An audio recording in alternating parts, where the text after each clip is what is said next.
And if anybody wanted to sum up Kristi Caulfield's in an image, there he is.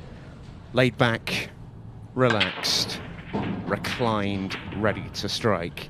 Although it might not come in frame number one. You're watching the Ultimate Pool Pairs Cup. It's a pleasure to have your company. It's Saber Senior and Saber Junior who get us started here this evening. All four pairings will play each other, round robin format, top of the league at the end of the night. Will qualify through into the last 16 of the Ultimate Pool Pairs Cup. Very, very simple format. 2 points for a win, none for a defeat, 1 for a draw should we get one of those, which is achieved by the match clock running out when the scores are level. There's 20 minutes on it, and at the start of every game. As that is a pretty decent start from Theo and Ben Saber. It's Theo at the table now, the youngster, 16 years of age. What an occasion for him at the table with his not-so-old man. First glance, this looks a very tricky layout. We're not going to find out about the bit that's going to be the most tricky, which is the yellow by the reds. I don't think it goes top right. So. Anyway, chance goes.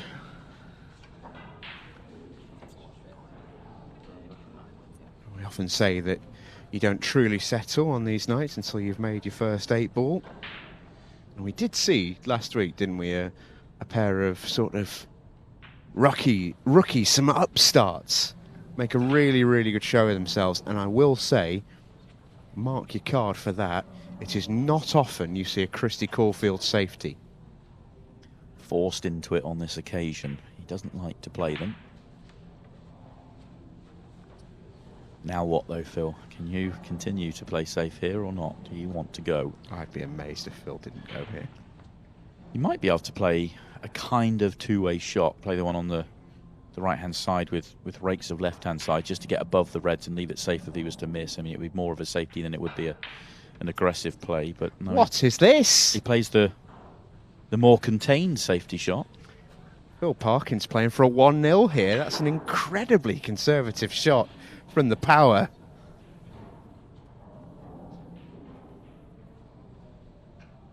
Now, of course, you can absolutely make the case that that's a very sensible shot from Phil Parkin. Theo Saber did not want that to go in. Well, it answers my question of whether that ball went or not, though. Can you clip one of these yellows back? I think he's playing the plant. Oh, does the plant go? You better believe it. It's not ideal, though. I mean, I've got... What you do with that yellow at the bottom of the table, I really have no idea. Which is why I was saying about the clip back. I was wondering whether they could have found a line to go across left-hand side and into them. I don't think it was quite there, but they didn't take it on. They went for the plant instead, and now they're in trouble here.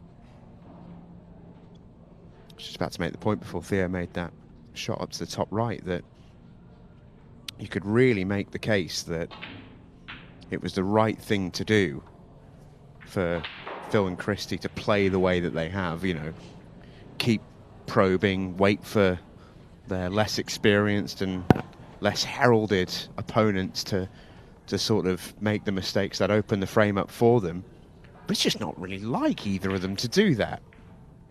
Yeah, they've played 3 shots so far tonight, all of them safety. If you had said to me before the night started that these two won't play 3 safety shots all night, I'd have believed you. Yeah, quite.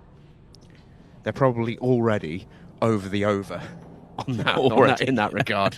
And we are about 2 minutes into match 1. Well, 4. It's already ticked over quite a lot. 16 minutes on that match clock. It does just go to show that how much these frames can take out of a match clock.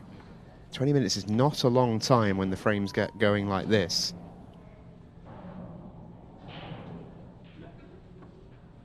Mentioned in their interview, these two, there weren't going to be too many conversations in their Scotch frames. They both sort of back each other to do the right thing, which is fair enough. They're both brilliant players.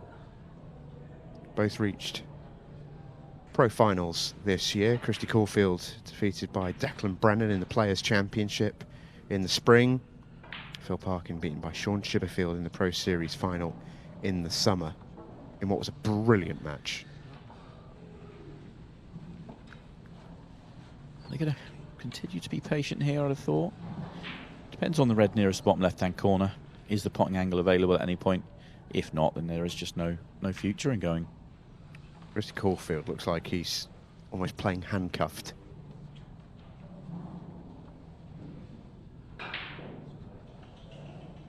He won't be enjoying it.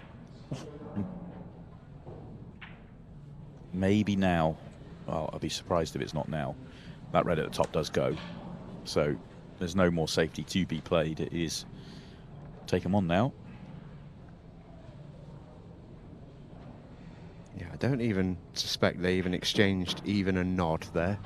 The pair of them, they both know the score.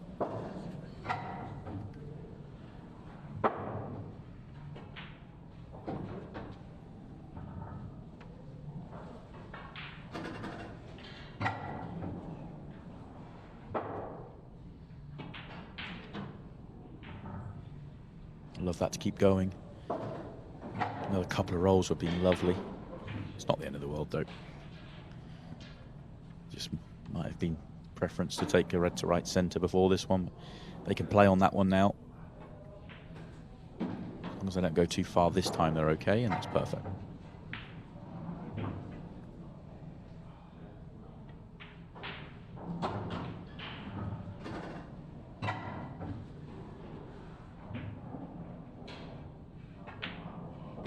Mentioned the way that these two sort of play their game, but I think the biggest thing that underpins all of it is belief. These two really do have that real confidence, almost an arrogance in a good way, of the way they play the game. They back themselves to clear it from anywhere. They care not for reputations or for what other players have done. They see the table and they think, yeah, I'm having these. And you know, we talk a lot about the top players in the game, someone like a Tom Cousins, a Declan Brennan, who we've spoken about recently. Their sort of belief and confidence is based off years of winning titles and all the rest of it. But at the top level, on the Ultimate Pool level, for example, Christy and Phil haven't really done that. They've gone close, but they still have that quite ridiculous, unshakable belief that they can beat anybody in the world and go and win every tournament they play in. And it's hard to sort of manufacture that, but they do it. Yeah, they do. They have that belief, no question. It's one of the things, actually, that's very noticeable when you watch them play regularly. Just complete confidence of everything they're trying to do. They're not in events to make up numbers, not by any stretch.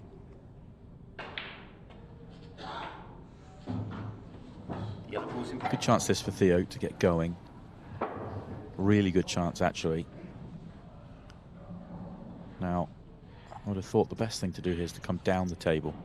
These two at the top are good last balls. The only problem ball on the table, and it's not really a problem, is the one nearest the right-hand side now. Now, after playing the first shot, if you'd have played on the one bottom left, you could have then tracked across for that one. Once that's out the way, it's just dot to dot from there. But he's doing the right thing, leaving the one top left, although he's just got a little bit close to his work, is the connection to the 8 ball. So getting rid of the one top right doesn't hurt him at all. It's taking quite a long time to get on the ball that is most awkward. And he's now having to play it from a very tricky position.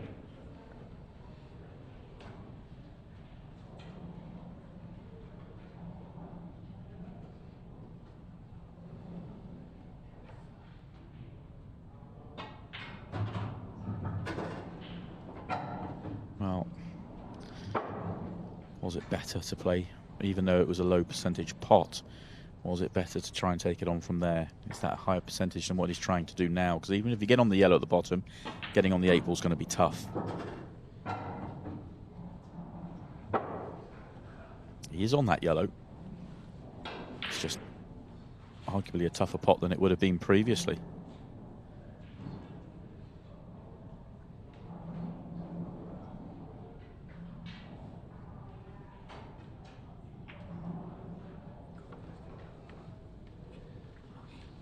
Those sort of situations, for me, make the case really early. The 8 ball has to be got on from high, doesn't go from low.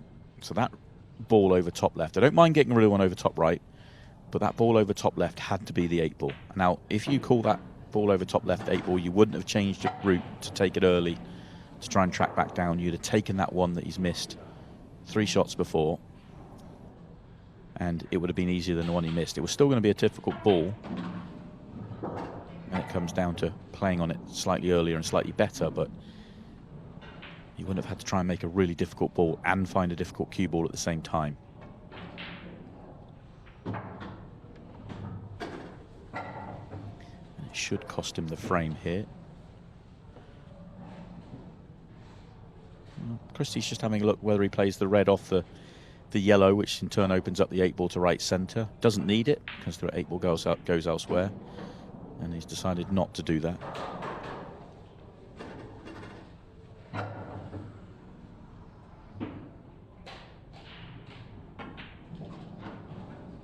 He hasn't. He's gone back for it.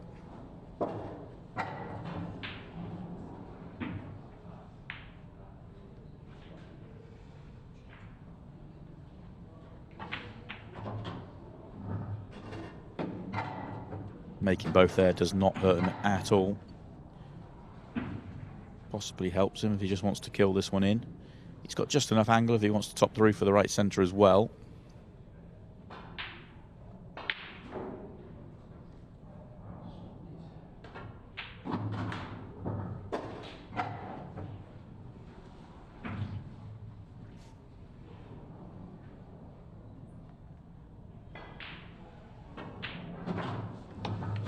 Fully expected counter clearance, and that's exactly what he's got. That chance for Theo, though, came down to decision making more than execution.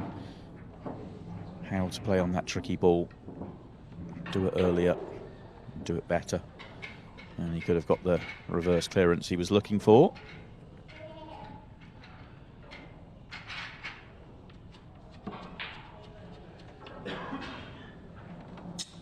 Phil's turn up next.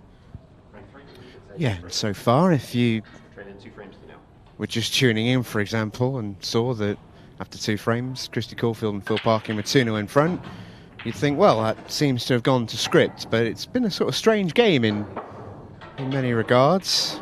That is a booming Ben Saber break. It's almost like he hit that with a Saber. Goodness me. What I do love, by the way, about these new Ultimate Pool Pro 15 balls powered by Dynaspheres isn't just their perfect roll technology. For me, on the break, you really can see the action on every single ball, and it just adds to the sort of spectacle for it. I agree with you on that. It is really I do like it when you see the stripes and the numbers flying all over the place on the break. It's actually amazing this weekend at the series weekend. Obviously, a lot of talk about the balls in the pool world prior to this past weekend. No, imagine that. It was just not a factor at the weekend. Nobody was really bothered about it. As in, everybody was really positive about the balls. Nobody was, there was a lot of talk of Marmite before then. It was that really didn't exist.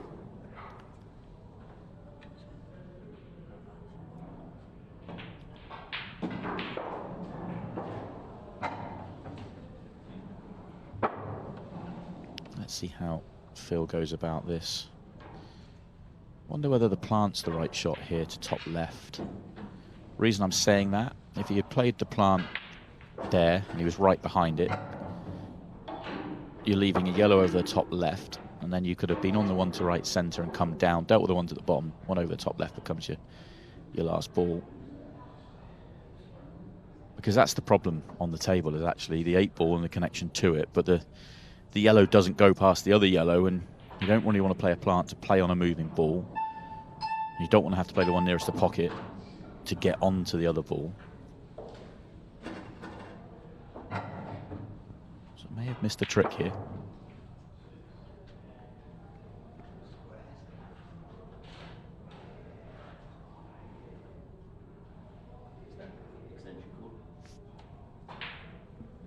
I wonder if he's tempted to try and move that yellow. Your top cushion into it, knock it down towards the left centre. Risky. Can definitely make things worse, not better.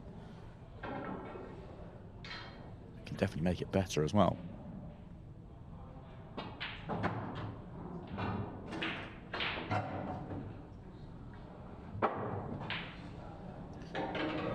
control. 2 reds in the middle of the table play quite big here. Normally you'd be talking about leaving that yellow at the top, but the two, you can't, because the 2 reds at the top stop you from being able to get on it nicely. So now you're getting on the 8 ball off the one at the bottom, which is not ideal.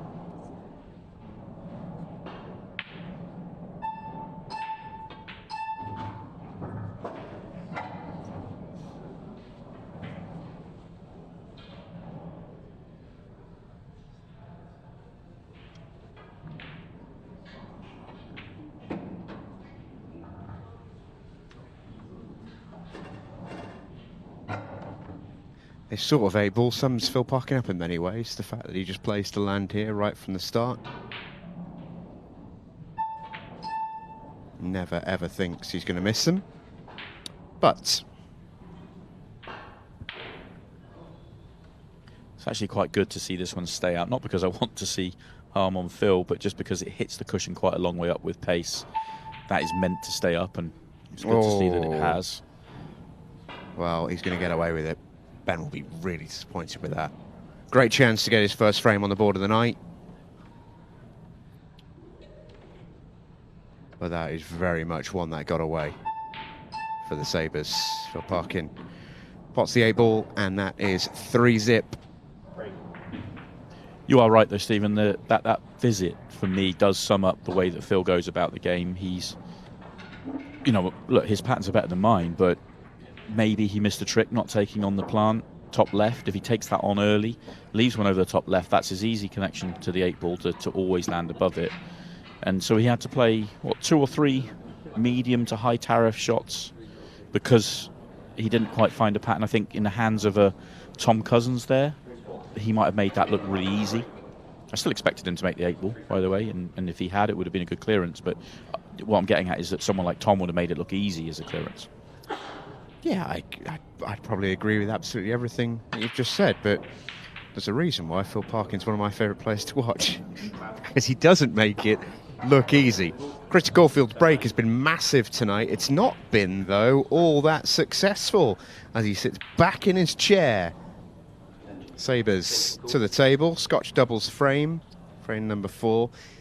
The game may well be gone for the pair of them here. 3 minutes left, 3-0 down. But this could be, that's a lovely shot, a really big frame for them. They're all there here. Work your way through it, get a frame on the board and settle into the evening. Yeah, and they should get this one. They are all there. The first shot was the key. They got it right. And now it's kind of just lovely. Try and do it. Obviously, it's important to take it, settle yourself into the night, but it's important to do it quickly, really, because they shouldn't be without hope in the match. You have to take these out and then find a golden break, but give yourself that chance.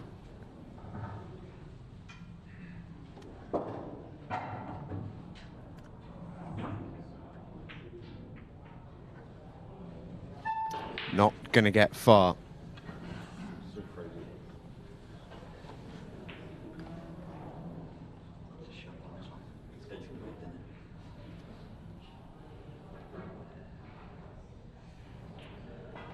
Kristi Caulfield is a part of this frame. not that you'd know it right yet. Yeah, you. He's not getting paid by the hour. He did not want to get out of his chair.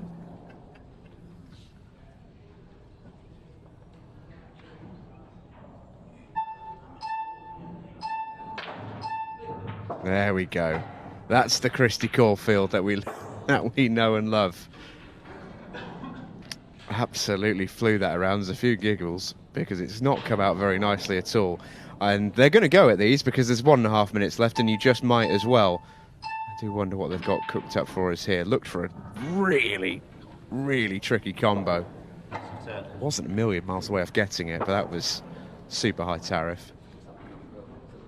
Yeah, left an angle to be able to get onto this red at the bottom or move it or play on the double, whatever they want, really.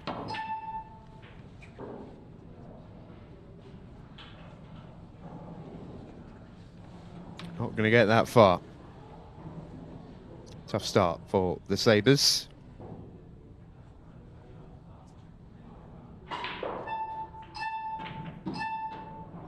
Oh, that's a lovely shot if he gets the flick. Didn't quite. 40 seconds left. Got to be the long double here, Phil. Hampered as well. Oh, it's a great effort. Yeah. The real Phil and Christy turned up towards the end in terms of the style of play. Yeah, that's what they often do when it's 0-0. That's the thing. They are going to run out winners, whether it be 4 or 3. It doesn't really matter. Not to be for the Sabres, but they will come again in their second match of the night. But it's a perfect start for Phil Parkin and Kristi Caulfield, who are off and running in the Pairs Cup.